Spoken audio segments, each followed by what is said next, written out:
कहाँ कहाँ आतंकी का कचड़ा रहता है, वो कचड़ा जलाने के वास्ते हमको बुलाता है. ಎಲ್ಲೆಲ್ಲಿ ಕಸ ಇದೆ, ಎಲ್ಲೆಲ್ಲಿ ಅಟ್ಟಹಾಸ ಇದೆ, ಅಹಂಕಾರ ದುರಹಂಕಾರ ಇದೆ, ಅದಕ್ಕೆ ಬೆಂಕಿ ಹಚ್ಚಕ್ಕೆ ನಮ್ಗೆ ಕರೀತಾರೆ. ಅದಷ್ಟು ಒಳ್ಳೆ ಕೆಲಸ ಮತ್ತೆ ಯಾವುದೂ ಇಲ್ಲ. ಸಮಾಜವನ್ನು ಕಾಪಾಡಲಿಕ್ಕೆ ಕಸವನ್ನ ನಾವು ದಹಿಸಬೇಕಾಗುತ್ತೆ, ದಹಿಸಕ್ಕೆ ನಾವು ಹೋಗ್ತೀವಿ. ನಮ್ಮ ಚಿಂತೆ ತೊಗೊಂಡು ಅವ್ರೇನು ಮಾಡ್ತಾರ್ರಿ, ಊರು ಚಿಂತೆ ಮಾಡಿ ಮುಲ್ಲಾಸ್ ಹೊರಗಿದ್ನಂತೆ. ನಾನು ಶುಭ ಕಾರ್ಯ ಕರೀಲಿ, ಇನ್ನೊಂದು ಕರೀಲಿ, ನಮ್ಮ ಭಕ್ತರು ಇರ್ತಾರೆ, ಯಾವಾಗ ಅದಕ್ಕೆ ಕರೀತಾರೆ ಅದಕ್ಕೆ ನಾವು ಹೋಗ್ತೀವಿ. ಇವ್ರಿಗೆ ಹೇಳಿ ಹೋಗ್ಬೇಕಾ? ಇದು ಸರ್ಕಾರಿ ಜಮೀನಿನಲ್ಲಿ ಈ ರೀತಿಯಾಗಿರುವಂತಹ ಬೃಹತ್ ಪ್ರಮಾಣದ ಯಂತ್ರಗಳನ್ನ ಬಳಸಿ ಲೂಟಿ ಮಾಡ್ತಾ ಇದ್ದಾರೆ. ನಮ್ಮ ಇನ್ಚಾರ್ಜ್ ಮಿನಿಸ್ಟರ್ ಹೇಳ್ತಾರೆ, ಏನೇ ಇದ್ರು ಕಂಪ್ಲೇಂಟ್ ಕೊಡಿ ಅಂತ. ಕಂಪ್ಲೇಂಟ್ ಕೊಟ್ಟಿದ್ದೀವಿ, ನಮ್ಮ ಕಂಪ್ಲೇಂಟ್ಗಳು ಡಸ್ಟ್ ಬಿನ್ ಸೇರಿದಾವೆ. ಇದ್ರ ಮೇಲೆ ಆಕ್ಷನ್ ತಗೊಳ್ತಾರೋ ಏನ್ ಮಾಡ್ತಾರೋ ಸಚಿವರಿಗೆ ನಾವು ಇವತ್ತು ಕೇಳಬೇಕಾಗಿದೆ. This video is sponsored by Mahalakshmi Jewelers, Manu Multi Speciality Hospital, KBN University, Shaheen Group of Institutions, Surat Khazana, Al Sharia Group of Institutions, Beg Neuropsychiatry Hospital, NK NEET Institute, and by Alimi Public School. ಭಾಳ ಹೇರಳವಾಗಿ ಸಂಪನ್ಮೂಲ ಸಿಗುತ್ತೆ. ಅದು ಭೀಮಾ ನದಿಯ ಮರಳಾಗಿರ್ಬೋದು ಮತ್ತು ಕೆಲ ಗ್ರಾಮಗಳಲ್ಲಿ ಸಿಗುವಂತಹ ಉತ್ತಮ ಗುಣಮಟ್ಟದ ಮುರುಮಾಗಿರ್ಬೋದು. ನಿರಂತರವಾಗಿ ಹೋರಾಟ ಮಾಡಿದ್ದರ ಪರಿಣಾಮ ಇವತ್ತು ಭೀಮಾ ನದಿಯಲ್ಲಿ ಅಕ್ರಮವಾಗಿ ಆಗಲಿ ಅಥವಾ ಸಕ್ರಮವಾಗಿಯೂ ಆಗಲಿ ಒಂದು ಬುಟ್ಟೆ ಮರಳು ತೆಗೊಳ್ಳೋಕ್ಕೆ ಸಾಧ್ಯ ಆಗ್ತಾ ಇಲ್ಲ. ಮರಳು ಲೂಟಿಕೋರರು ನಮ್ಮ ಮೇಲೆ ಹಿಡಿಶಾಪ ಆಗ್ತಾ ಇದ್ದಾರೆ. ಆದರೆ ದುರ್ದೈವದ ಸಂಗತಿ, ಕಳೆದ 6-7 ತಿಂಗಳಿಂದ ಈ ಉತ್ತಮ ಗುಣಮಟ್ಟದ ಮುರುಮ್ ನಮ್ಮ ಜೇವರ್ಗಿ ತಾಲೂಕಿನ ಹಾಲ್ಗಡ್ಲ ಗ್ರಾಮ ಮತ್ತು ಶಾಖಾಪುರ್ ಅವರಾದ್ ಮಧ್ಯದಲ್ಲಿರುವಂತಹ ಗುಡ್ಡದಲ್ಲಿ ನಿರಂತರವಾಗಿ ಅಕ್ರಮ ಮುರುಮನ್ನು ಸಾಗಿಸ್ತಾ ಇದ್ದಾರೆ. ದುರಂತ ಅಂದರೆ ಪಟ್ಟಾ ಜಮೀನಿನಲ್ಲಿಯೂ ಕೂಡ ಪರವಾನಿಗೆ ತೆಗೆದುಕೊಳ್ಳದೇ ಲೂಟಿಯಾಗಿದೆ. ಅದರ ವಿರುದ್ಧ ಹರ್ವಾಳ್ ಅನ್ನುವಂತಹ ಗ್ರಾಮದಲ್ಲಿ ಲೂಟಿ ಮಾಡಿದ್ದ ವಿಷಯವನ್ನು ಮೈನ್ಸ್ ಅಧಿಕಾರಿಗಳಿಗೆ ತಿಳಿಸಿದ್ದ ಪರಿಣಾಮ 8,50,000 ರೂಪಾಯಿ ದಂಡ ಬಿದ್ದಿದೆ ಹೊಲದ ಮಾಲೀಕನಿಗೆ. ಲೂಟಿ ಮಾಡ್ಕೊಂಡು ಹೋದವರು ಗುತ್ತೇದಾರಗಳು.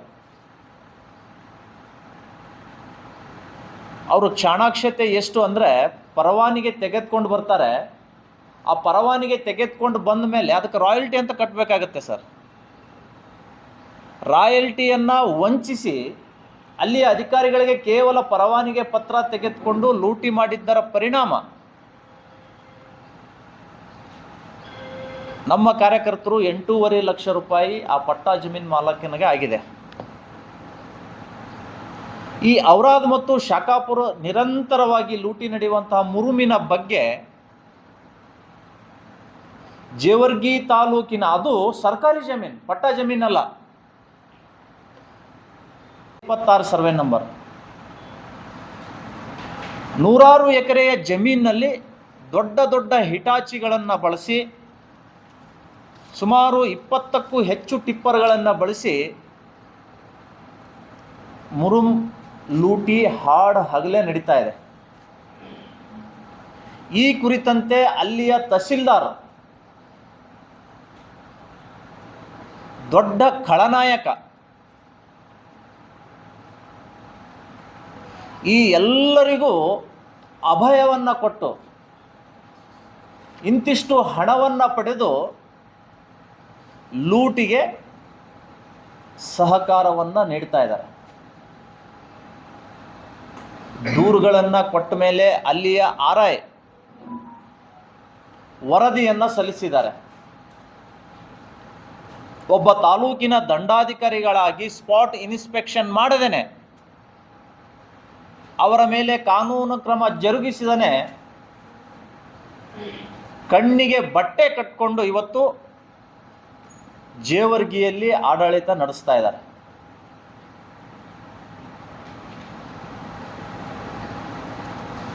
ಪಟ್ಟಾ ಜಮೀನು ಖಾಸಗಿ ಜಮೀನಾದರೆ ನಾವು ನೇರವಾಗಿ ಮೈನ್ಸ್ ಆಫೀಸರ್ ಕಂಪ್ಲೇಂಟ್ ಮಾಡಿ ಅವರನ್ನು ಕರೆಸಿ ದಂಡ ಹಾಕುವಂಥ ಪ್ರಕ್ರಿಯೆ ಇದೆ, ನಿಯಮ ಇದೆ. ಆದರೆ ಇಲ್ಲಿ ಸರ್ಕಾರಿ ಜಮೀನಾಗಿರೋದ್ರಿಂದ ಅದು ತಹಸೀಲ್ದಾರರೇ ಇನ್ಸ್ಪೆಕ್ಷನ್ ಮಾಡಬೇಕು. ಮೈನ್ಸ್ನವರು ಅಲ್ಲಿ ಭಾಗವಹಿಸಲಿಕ್ಕೆ ಅವಕಾಶ ಇಲ್ಲ. ಇದನ್ನೇ ದುರುಪಯೋಗ ಪಡಿಸ್ಕೊಂಡು ಅಲ್ಲಿಯ ತಹಸೀಲ್ದಾರ್ ಲೂಟಿಕೋರರಿಗೆ ಬೆಂಬಲವಾಗಿ ನಿಂತದ್ದಲ್ಲದೆ ನಿರಂತರವಾಗಿ ಅಕ್ರಮಕ್ಕೆ ಅಲ್ಲಿಯ ತಹಸೀಲ್ದಾರರು ಸಹಾಯ ಮಾಡ್ತಾ ಇದ್ದಾರೆ.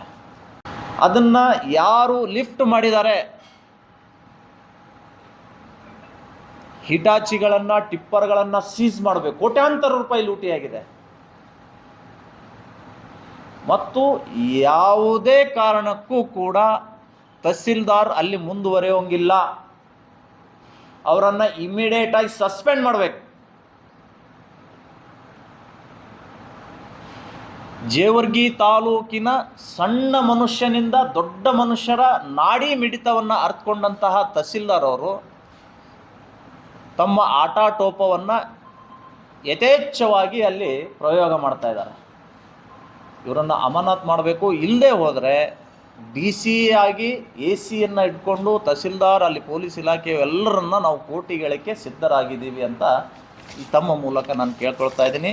ಇದು ಸರ್ಕಾರಿ ಜಮೀನಿನಲ್ಲಿ ಈ ರೀತಿಯಾಗಿರುವಂಥ ಬೃಹತ್ ಪ್ರಮಾಣದ ಯಂತ್ರಗಳನ್ನು ಬಳಸಿ ಲೂಟಿ ಮಾಡ್ತಾ ಇದ್ದಾರೆ. ಅದು ಯಾರೋ ಗೊತ್ತಾಗಿಲ್ಲ ನಮಗೆ. ಹಾಡಾಗಲೇ ಹೋಗುತ್ತೆ, ಕೇಳಕ್ಕೆ ಹೋದರೆ ಭಯದ ವಾತಾವರಣ. ಇದು ಶಾಖಾಪುರ್ ವಿಲೇಜ್, ಔರಾದ್ ಶಾಖಾಪುರ್ ಸೆಂಟರ್ ಪಾಯಿಂಟ್ ಇದೆ. ಕಂಪ್ಲೇಂಟ್ ಕೊಡಿ ಅಂತ. ಏನು ಸರ್? ಇಲ್ಲೀಗಲ್, ಯಾವುದು ಲೀಗಲ್ ಇಲ್ಲ ಅಲ್ಲಿ. ಯಾವುದು ಲೀಗಲಾಗಿ ಮಾಡ್ಕೊಂಡ್ರು ಬರೀ ಪರ್ಮಿಷನ್ ಇದೆ ನೋಡಿ ಅಂತ ತೋರಿಸ್ಬಿಡ್ತಾರೆ. ಅಲ್ಲಿ ಕಟ್ಟಬೇಕಾದಂತಹ ರಾಯಲ್ಟಿ ಕಟ್ಟೋದಿಲ್ಲ. ರಾಯಲ್ಟಿ ವಂಚನೆ ಮಾಡಿದ್ದಕ್ಕಾಗಿಯೇ 8.5 ಲಕ್ಷ ಹರವಾಳ ವಿಲೇಜಿಗೆ ನಾವು ದಂಡ ಹಾಕಿಸಿದ್ದೀವಿ. ಇವರು ಹಿನ್ನೆಲೆ ನೋಡಬೇಕಾಗಿತ್ತಲ್ಲ ಈ ತಹಸೀಲ್ದಾರ್ದು. ಯಾರು ಇವು ತಹಸೀಲ್ದಾರು ಅಂತ. ಸುಮಾರು ವರ್ಷಗಳ ಹಿಂದೆ ಈ ತಹಸೀಲ್ದಾರರು ಜೇವರ್ಗಿ ತಾಲೂಕಿನಲ್ಲಿ PDO ಆಗಿದ್ದರು. ಆ ನಂತರ ಬಡ್ತಿ ಪಡ್ಕೊಂಡು PSI ಎಕ್ಸಾಮ್ ಬರೆದು ಮತ್ತೆ ನೆಲೋಗಿ ಪೊಲೀಸ್ ಠಾಣೆಗೆ PSI ಆಗಿ ಬಂದರು. ಅಲ್ಲಿ ಅವರು ರೀಲ್ ಮಾಡ್ತಾರೆ. ರೀಲ್, ಎರಡು ಕೈಯಲ್ಲಿ ಪಿಸ್ತೂಲ್ ಇಟ್ಕೊಂಡು ಪಕ್ಕಕ್ಕೆ ಸಿಂಹಗಳನ್ನು ತೆಗೆದುಕೊಂಡು ಬಂದು ಯಾರಿಗೋ ಬಂದು ಗುದ್ದಿ ಈ ರೀಲ್ ಮಾಡುವಂಥ ಆಸಾಮಿಗೆ ತಂದುಬಿಟ್ಟು ಇವರು ತಹಸೀಲ್ದಾರ್ ಕಚೇರಿ ಒಳಗಡೆ ಕೂಡಿಸ್ತಾರೆ. ಅಂದರೆ ನಮ್ಮ ಅಜಯ್ ಸಿಂಗ್ ಅವರು ಏನು ಮಾಡ್ತಾ ಇದ್ದಾರೆ? ಅವರಿಗೆ ಜ್ಞಾನ ಇಲ್ವಾ? ಕುರಿ ಮರಿಯನ್ನು ಹಿಡ್ಕೊಂಡು ಪ್ರವಾಹ ಬಂದಾಗ ಅಲ್ಲಿ ರೀಲ್ ಮಾಡಿದರು, ಪ್ರಚಾರಕ್ಕಾಗಿ ರೀಲ್ ಮಾಡಿದರು. ಕೊರೋನಾ ಸಮಯದಲ್ಲಿ ಅವರ ಬರ್ತ್ಡೇ ದಿನ ಅವರ ಅಭಿಮಾನಿಗಳಿಗೆ ಹೇಳಿಬಿಟ್ಟು ಪೊಲೀಸ್ ಡ್ರೆಸ್ ಮೇಲೇ ಹಾಲಿನ ಅಭಿಷೇಕವನ್ನು ಮಾಡಿಕೊಂಡ್ರು. ಸಸ್ಪೆಂಡ್ ಆದ್ರಿ ಅದ್ರ ಸಲುವಾಗಿನೇ. ಅಂಥವರಿಗೆ ತಾಲೂಕಿನ ದಂಡಾಧಿಕಾರಿ ಅಂತ ನೇಮಕ ಮಾಡಿದ್ದು ನಮ್ಮ ತಾಲೂಕಿನ ದುರಂತ ಇದು.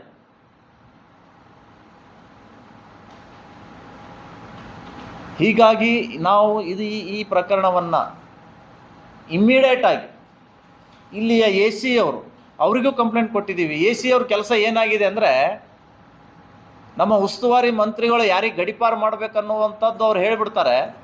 ಇವರು ಬರೀ ಗಡಿಪಾರು ಮಾಡೋದ್ರಲ್ಲೇ ತಮ್ಮ ಸಮಯವನ್ನು ವ್ಯಯ ಮಾಡ್ತಾ ಇದ್ದಾರೆ. ರಾಷ್ಟ್ರೀಯ ಸಂಪನ್ಮೂಲವನ್ನು ರಕ್ಷಣೆ ಮಾಡುವಲ್ಲಿ ಜಿಲ್ಲಾಧಿಕಾರಿಗಳು ಮತ್ತು ಇಲ್ಲಿಯ ಉಪ ಸಹಾಯಕ ಜಿಲ್ಲಾಧಿಕಾರಿಗಳಂತಾರಲ್ಲ, ಅಸಿಸ್ಟೆಂಟ್ ಕಮಿಷನರ್, ಸಹಾಯಕ ಅಧಿಕಾರಿಗಳು.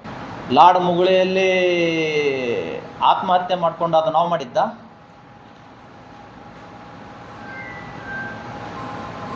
ಬೆತ್ತಲೆ ಮಾಡಿ ಅವಮಾನಿಸಿದ್ರಲ್ಲ ಹೀನಾಯವಾಗಿ, ಅದನ್ನು ನಾವೇ ಮಾಡಿದ್ದ.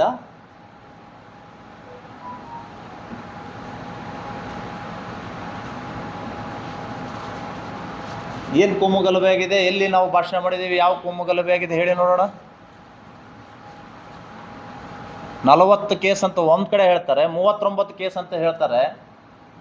ಒಂದು ಜವಾಬ್ದಾರಿಯುತ ಸ್ಥಾನದಲ್ಲಿರುವಂತಹ ಪಂಚಾಯತ್ ರಾಜ್ ಗ್ರಾಮೀಣಾಭಿವೃದ್ಧಿ ಸಚಿವರು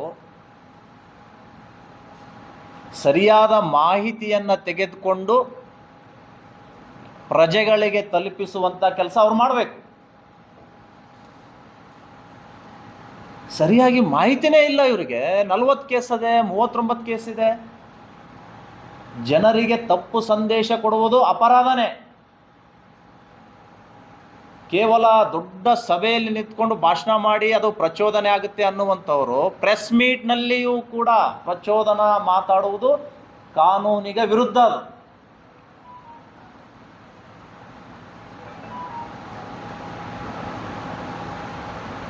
ಅದಕ್ಕೆ ಪೂರ್ವಗ್ರಹ ಪೀಡಿತರಾಗಿ ಮಾತಾಡಬಾರ್ದು. ದಯವಿಟ್ಟು ಅವರು ಮಾಡಬೇಕಾದಂಥ ಕೆಲಸ ಸಾಕಷ್ಟಿದೆ. ಇಷ್ಟು ಆತುರ ಸರಿಯಲ್ಲ. ಅವ್ರ ಕ್ಷೇತ್ರದಲ್ಲೇ ಮೊನ್ನೆ ಪತ್ರಿಕೆಯಲ್ಲಿ ನೋಡಿದ್ವಿ, ಚರಂಡಿ ನೀರೆಲ್ಲ ಮನೆಯೊಳಗೆ ಹೋಗ್ಯಾವ್ರಿ. ಅಲ್ಲೂರು ಗ್ರಾಮದೊಳಗೆ ಅಲ್ಲಿಗೆ ವಿಸಿಟ್ ಕೊಡಲಿಲ್ಲ. ಅವ್ರು ಹೇಳ್ತಾರೆ BJP ಅವರಿಗೆ ನಾನು ಮನೆ ದೇವರಾಗಿದ್ದೀನಿ ಅಂತ. ನಾ ಏನಾಗಿದ್ದೀನಿ ನಾವು ಖರ್ಗೆ ಅವರಿಗೆ ನಮ್ಮ ಹೆಸರು ತೊಗೊಳ್ಳಿಲ್ಲ ಅಂದರೆ ಅವ್ರಿಗೆ ಸಮಾಧಾನನೇ ಆಗೋದಿಲ್ಲ.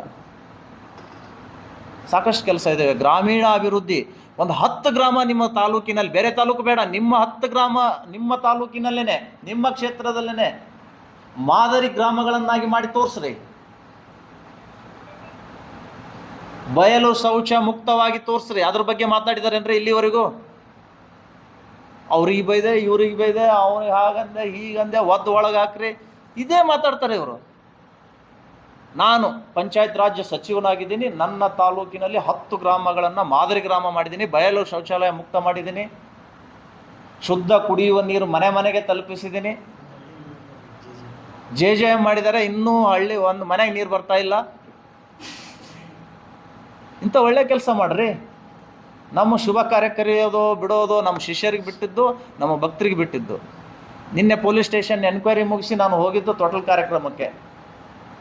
ಅಲ್ಲಿ ಹೋಗೋಷ್ಟಿಗೆ ಅಲ್ಲಂಪ್ರಭು ಪಾಟೀಲ್ ಸಿಕ್ಕರು ನಮಗೆ. ಅವ್ರಿಗೆ ಕೇಳಿ ಕರೆದಿದ್ರೋ ಇಲ್ಲೋ ಅಂತ. ನಮ್ಮ ಮರ್ಯಾದೆಯನ್ನು ಕಡಿಮೆ ಮಾಡಿಸುವುದಕ್ಕೋಸ್ಕರ, ಜನರ ಭಾವನೆಯಲ್ಲಿ ನಮ್ಮ ವಿರುದ್ಧ ಕೆಟ್ಟದ್ದನ್ನು ಮೂಡಿಸುವುದಕ್ಕೋಸ್ಕರ ಇಂತಹ ಮಾತುಗಳನ್ನು ಉದ್ದೇಶಪೂರ್ವಕವಾಗಿ ಅವರು ಮಾಡ್ತಾ ಇದ್ದಾರೆ. ನೋಡಿ, ಪ್ರಶ್ನೆ ಮಾಡುವವರೇ ಇವತ್ತು ಟಾರ್ಗೆಟ್. ಅವರು ಪ್ರಶ್ನಾತೀತ ನಾಯಕರಾಗಿ ಹೊರಹೊಮ್ಮಬೇಕಂತಾರೆ. ಅದು ಪ್ರಜಾಪ್ರಭುತ್ವದಲ್ಲಿ ಸಾಧ್ಯ ಇಲ್ಲ. ಸಾರ್ವಜನಿಕ ಜೀವನದ ಬಲ್ಲಿ ಬಂದ ಮೇಲೆ ಸ್ತುತಿ ನಿಂದೆಗಳನ್ನು ಸಮಾನವಾಗಿ ಸ್ವೀಕರಿಸಬೇಕು. ನನಗೆ ಯಾರು ನಿಂದಿಸ್ತಾರೆ ಅವ್ರು ನೋಡೇ ಬಿಡ್ತೀನಿ, ಅವ್ರನ್ನ ಮುಗಿಸೇ ಬಿಡ್ತೀನಿ, ತೋಳೇರಿಸ್ತೀನಿ, ಇದು ಸರಿಯಲ್ಲ. ಅವರು ಹಾಗೆ ಅಂದಿದ್ದಾರೆ ಅಂದರೆ ನಾವು ಅವ್ರ ವಿರುದ್ಧ ಮಾತಾಡೋಕ್ಕೆ ಹೋಗೋದಿಲ್ಲ. ಆ ಮಟ್ಟಕ್ಕೆ ಇಳಿದು ನಮಗೆ ಮಾತಾಡೋಕ್ಕಾಗಲ್ಲ. ತನಗೆ ಮುನಿದವರಿಗೆ ತಾನು ಮುನಿಯಲೇಕಯ್ಯ, ಅವರಿಗಾದರೇನು ನಮಗಾದರೇನು.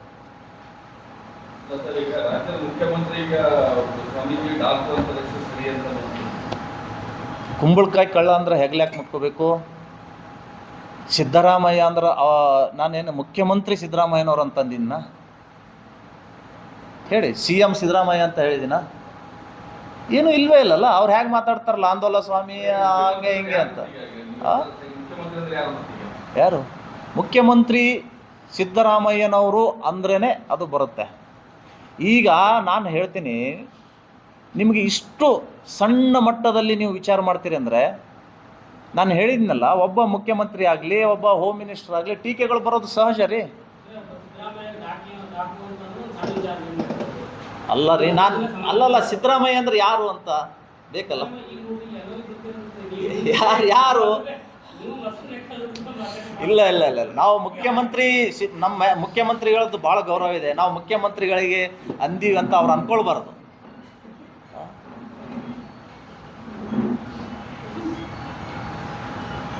ಅದಕ್ಕೆ ಈ ಥರದ್ದು ಕೆಲಸಗಳು ಮಾಡಲಿ ಖರ್ಗೆ ಅವರು. ದೊಡ್ಡ ಪೋಸ್ಟ್ ಸಿಕ್ಕಿದೆ. ಡ್ರಾಮಾ ಹೌದು. ಅದಕ್ಕಿನ್ನೂ ಇನ್ನೂ ಭಾಳ ಲೋ ಲೆವೆಲಲ್ಲಿ ಮಾತಾಡಿದರೆ, ಆ ಲೆವೆಲ್ಗೆ ಇಳಿದು ನಮಗೆ ಮಾತಾಡೋಕ್ಕಾಗಂಗಿಲ್ಲ. ಅವ್ರದ್ದು ಇನ್ನೊಂದು ವಿಶೇಷ ಏನಂದರೆ ಪೂರ್ವಗ್ರಹ ಪೀಡಿತರಾಗಿ ಮಾತಾಡ್ತಾ ಇದ್ದಾರೆ. ಇಷ್ಟು ಆತುರ ಒಳ್ಳೆಯದಲ್ಲ. ಹೇಳ್ತಾರಲ್ಲ, ಆತುರ ಗೆಟ್ಟವನಿಗೆ ಡ್ಯಾಶ್ ಡ್ಯಾಶ್ ಡ್ಯಾಶ್ ಡ್ಯಾಶ್ ಕಡಿಮೆ ಅಂತ. ಅದಕ್ಕೆ ಅವರಷ್ಟು ಕೀಳು ಮಟ್ಟಕ್ಕೆ ನಾವು ಹೋಗೋದಿಲ್ಲ. ಅವರು ಮೈಗೆ ಎಣ್ಣೆ ಹಚ್ಕೊಂಡಿಲ್ಲ ಅಂತ ಹೇಳ್ತಾರೆ. ಎಣ್ಣೆ ಅಲ್ಲ, ಅದು ಎಣ್ಣೆ ಆರಿ ಹೋಗುತ್ತೆ ಸ್ವಲ್ಪ ಟೈಮ್ ಬಿಟ್ಟರೆ. ಅವ್ರು ಗ್ರೀಸ್ ಹಚ್ಕೊಂಡಿದ್ದಾರೆ, ಹೀಗಾಗಿ ಭಾಳ ಸ್ಲಿಪ್ ಆಗ್ತಾರೆ ಅವರು. ಎಂ ಬಿ ಪಾಟೀಲ್ಗೆ ನಾವೇ ಮಾತಾಡಿದ್ದೀವಿ ಅಂತ ಹೇಳ್ತಾರೆ. ನಮಗೇನು ಅವಶ್ಯಕತೆ ಇದೆ ರೀ ನಾವು ಎಂ ಬಿ ಪಾಟೀಲ್ಗೆ ಮಾತಾಡೋಕ್ಕೆ? ನಾವು ನಮ್ಮ ಕ್ಷೇತ್ರದ ಎಮ್ ಎಲ್ ಎಗೆ ಮಾತಾಡಲ್ಲ. ಹೀಗಾಗಿ ಯಾರಿಗೆ ಯಾವುದಕ್ಕೆ ಕರೀತಾರಂತೆ? ಅಲ್ಲ, ಯಾವುದಕ್ಕೆ ಕಿಡಿ ಹಚ್ಚೋದು? ನಾನು ಬೆಂಕಿ ಹಚ್ಚೋದು ಅಂತ ಹೇಳಿದ್ದಾರೆ. कहाँ आतंकी का कचड़ा रहता है, वो कचड़ा जलाने के वास्ते हमको बुलाता है.